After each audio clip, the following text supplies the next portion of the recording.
Pozdravljeni vsi prisotni v imenu predsednika Tenis Slovenije, gospoda Andreja Slaparja, in po imenu vseh članov Tenis Slovenije. Ja, za tenis in pa Slovenijo ali pa tenis v Sloveniji pomeni to ena izjemna popularizacija, prepoznavnost, zapis na nek svetovni zemljevid, na katerega nas je še dodatno izpostavila poleg vseh naših izjemnih tekmovalk, da jih zdaj vseh ne naštevam, naša Tamara Zidanšek. Spremljali smo izjemne nastope, sodelovali, navijali, nekateri se potem v zaključni fazi tudi pridružili in bili priča tej izjemni pravljici. Tamara, iskrene čestitke v imenu tako prej omenjenega predsednika in pa vseh nas teniških navdušencev. Hvala lepa za te rezultate, hvala lepa za vse te občutke in vse bomo dali mi od sebe, da boš lahko ti dala še naprej toliko od sebe, kot si dala ta teden in še naprej nizala take izjemne rezultate. Hvala lepa.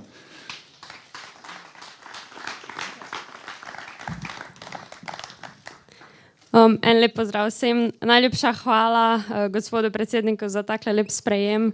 Že zadnje, ko sem priletela na letališče v Brnik, so me res lepo sprejeli. Prišli so tudi iz mojega domačega kraja, iz Konjic, in vse sem vzela zelo čustveno. Vse me je malo prevzelo po pravici. Ja, zadnja 2 tedna sta bila res za mene nekaj posebnega. Lahko bi rekla, da se je življenje spremenilo na hitro, ampak vse to je bila neka dolga zgodba, ki se je gradila kot neka stavba, in vsi zelo pomembni člani te zgodbe so trenutno tukaj, del moje ekipe, in bi se vam rada zahvalila za to.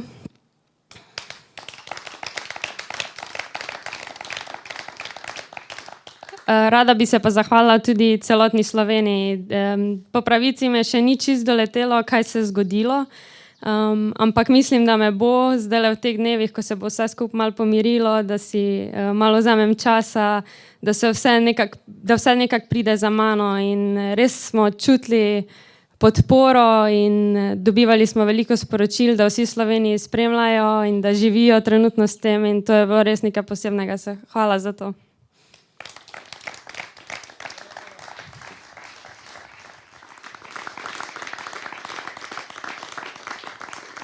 Hvala lepa, gospa Zidanšek. K besedi vabim predsednika Republike Slovenije, Boruta Pahorja.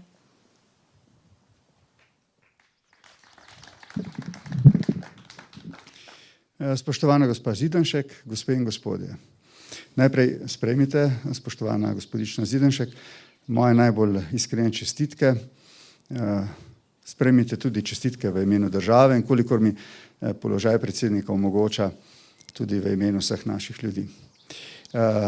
Naj povem, da sem malo pred to prireditvijo imel posvet najuglednejših slovenskih strokovnjakov in znanstvenikov, ki se ukvarjajo z COVID-19, in nekaj njih je v svojih govorih omenjalo zmagovalno miselnost in eden od njih tudi primer tenisa in vas. Jaz mislim, da mora biti človeku, zlasti pri vaši starosti, ob takih uspehih v eno veliko posebno zadoščenje, da se celotna domovina referira nanj kot na nek vzor, kot na neko inspiracijo, navdih. Skratka, hočem reči, da ne gre samo za vaš teniški uspeh, seveda gre najprej in predvsem zanj, vendar ste z njim v teh za vse nas nekoliko bolj zahtevnih časih poskrbeli, da vidimo na koncu tunela več luči, in ena od teh je tudi ta zmagovalna miselnost, vaš uspeh. Želim vam, da bi še naprej z tako velikimi ambicijami uspevali.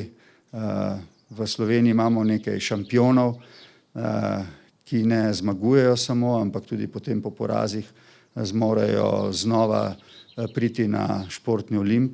Vi ste, se zdi, iz takega testa. To je za našo narodno skupnost zelo velikega pomena.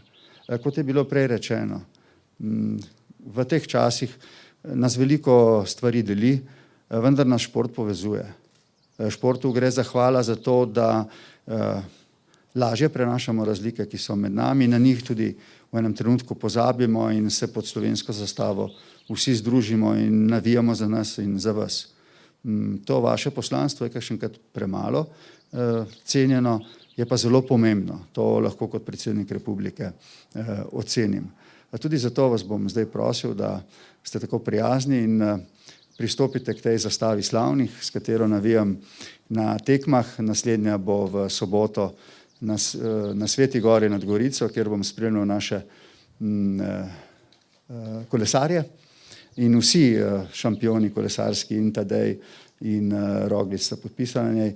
Zdaj pa vabim, da se tem podpisom šampionov pridružite tudi vi in stopite na nek način v hram slavnih slovenskih športnic in športnikov. Prosim.